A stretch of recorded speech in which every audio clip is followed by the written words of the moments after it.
This is factoring polynomials of the form ax squared plus bx plus c. To factor polynomials of this form, where a does not equal 1, first look for the GCF of the terms of the polynomial and then factor further if possible. So before you start trying to factor a polynomial in this form, the first thing that you want to do to make sure that the polynomial is easy to factor is see if there's a GCF that you can factor out. So if I'm looking at 5x squared plus 15x plus 10, I notice all of these individual terms have a factor of 5. So I can divide out 5 from each term.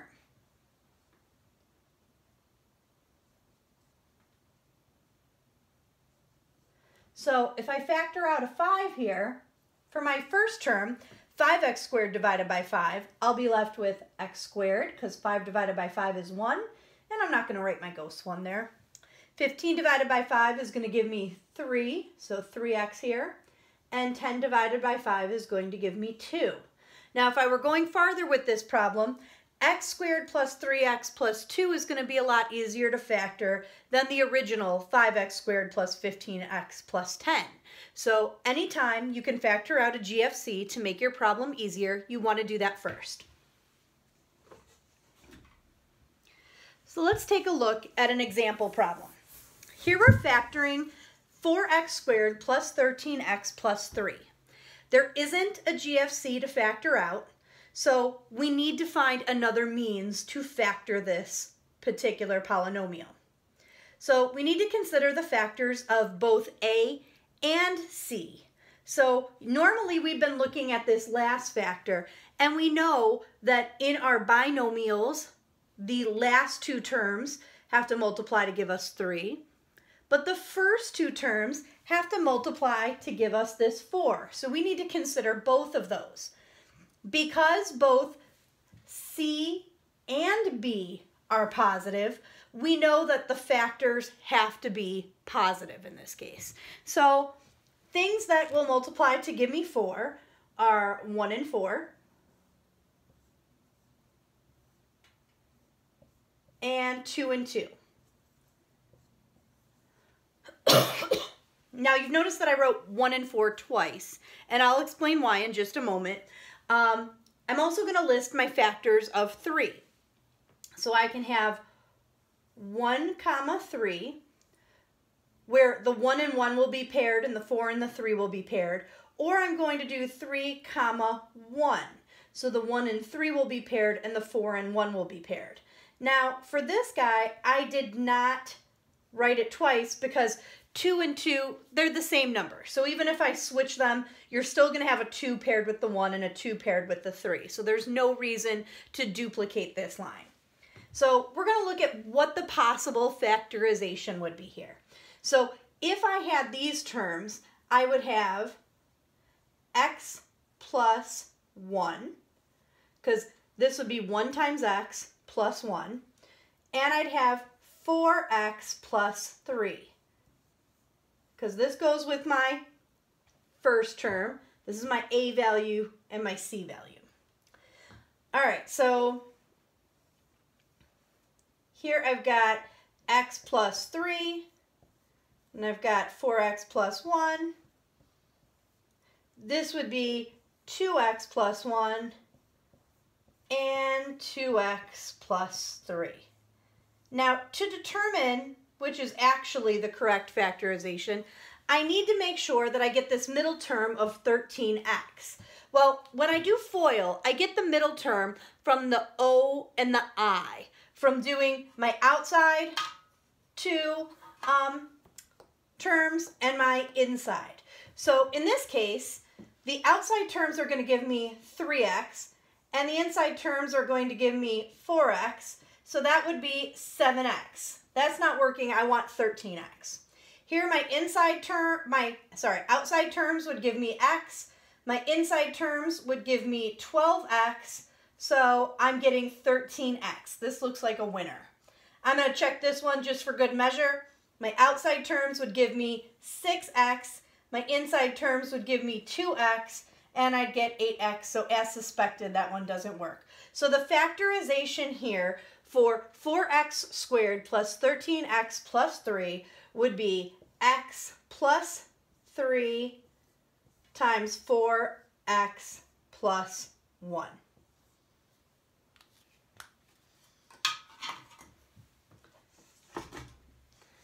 Let's take a look at another example. This one again does not have a GCF that I can divide out, so I have to work with 2x squared minus 5x minus 7. But in this case, I notice that my C value is negative, which must mean my factors have different signs in this case. So I want things that are going to multiply to give me a factor of 2 for my A value, and things that are going to multiply to give me a factor of negative 7 for my C value. So I could have 1 comma 2 for these. 1 times 2 is the only thing that's going to give me 2. Now I'm writing it 4 times because for my factors of negative 7, I'm going to have 1 positive and 1 negative. So I could have negative 1 and positive 7, or maybe 1 and negative 7. But then I also want to reverse these guys because here I have the 1 paired with negative 1 and the 2 paired with 7. Well, maybe I want to do 7 comma negative 1, so the 1 and 7 are paired and the 2 and negative 1. Or maybe I want to have negative 7 comma 1. So now that I have all these combinations, I'm going to write out my possible factorizations. So this one would be x minus 1 times 2x plus 7. Here I'd have x plus 1 and 2x minus 7. Here I would have x plus 7 and 2x minus 1. And for my last one, I'd have x minus 7 times 2x plus 1. So I'm pairing all of these guys to get these possible factorizations.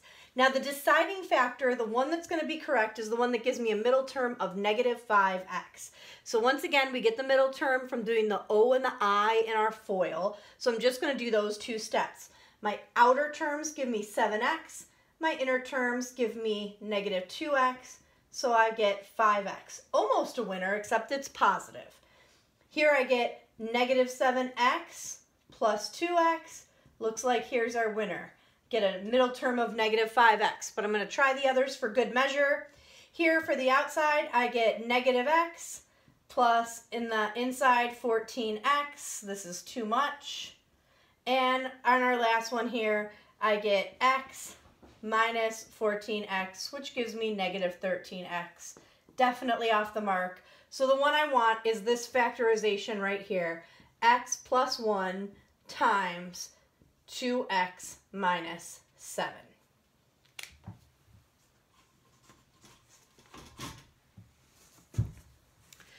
This time we actually have a number that we can divide out.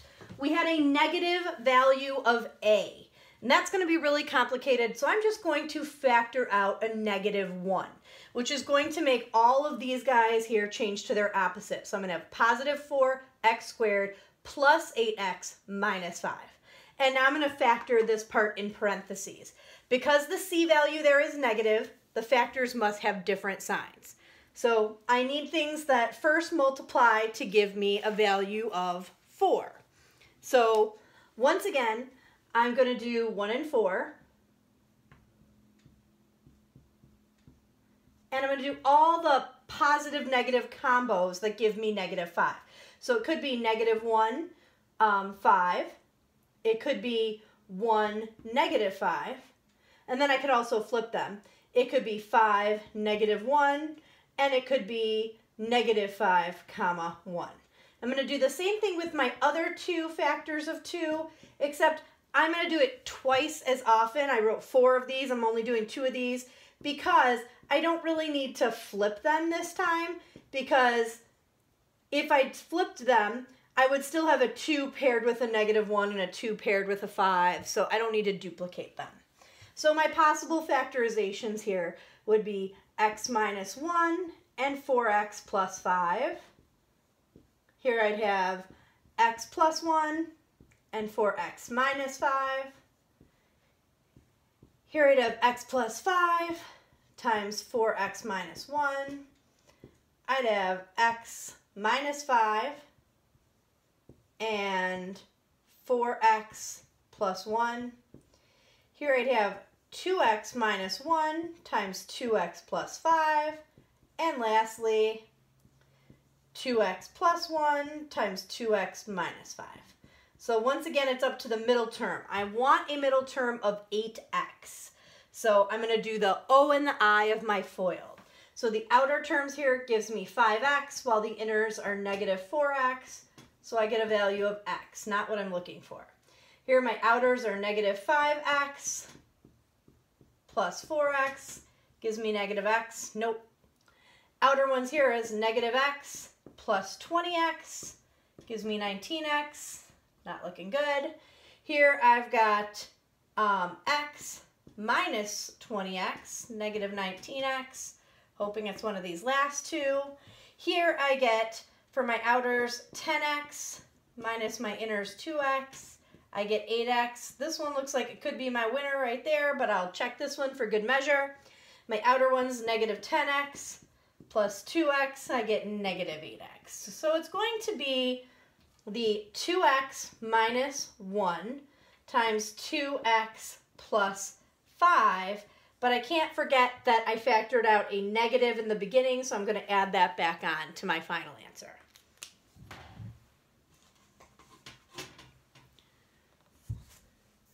Okay, let's take a look at a real-life example. So the length of a rectangular game reserve is 1 mile longer than twice the width. So the length is 2 widths plus 1. The area of the total reserve is 55 miles squared. So the width times the length, and the length is 2 widths plus 1, equals 55. So I basically factored that w into my 2w plus 1. I distributed it. So I got 2w squared plus w equals 55.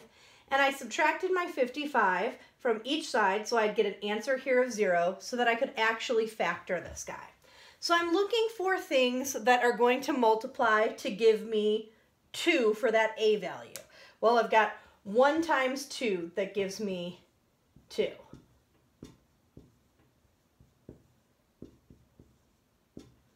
But there are lots of different possibilities for what is going to give me negative 55. I'm going to have 1 positive and 1 negative. So it could be negative 1 and 55. It could be negative 55 and 1. It could be 55 and negative 1. Or it could be 1 and negative 55. Also, to get us 55, we could have negative 5 and 11. We could have negative 11 and 5. We could have 11 and negative 5. Or finally, we could have 5 and negative 11. It all comes down to that middle factor. So I'm going to write down all my possible factorizations here. I've got x minus 1, 2x plus 55. I've got x minus 55 and 2x plus 1. I have x plus 55 and 2x minus 1. I've got x plus 1 and 2x minus 55. I've got x minus 5 and 2x plus 11. Got x minus 11 and 2x plus 5. X plus 11 and 2x minus 5. And finally, x plus 5 and 2x minus 11. So for a middle term, I'm looking for 1. So my outside terms here give me 55x minus, x minus 2x is going to give me 53x. That's not going to work at all. I've got x minus 110x. Not going to work. So that's going to give me negative 109x. Nope. Here I'm going to have negative x plus 110x. That's going to give me positive 109x. Here I'm going to have negative 55x plus 2x. It's going to give me negative 53x. So none of these have worked so far. I'm looking for, remember, a middle term of 1. So here I've got 11x minus 10x. Oh, it looks good. I've got here 5x minus 22x, which is going to give me negative 17x. Here I've got 2x, 5x. Negative 5x plus 22x, which is going to give me 17x. And lastly, negative 11x plus 10x, which is going to give me negative x. All right, so I did x's on these instead of w's, but I can just substitute my variable for w. So this is the one that looked like it was going to work. So I'm going to actually write it w minus 5 and 2x plus 11,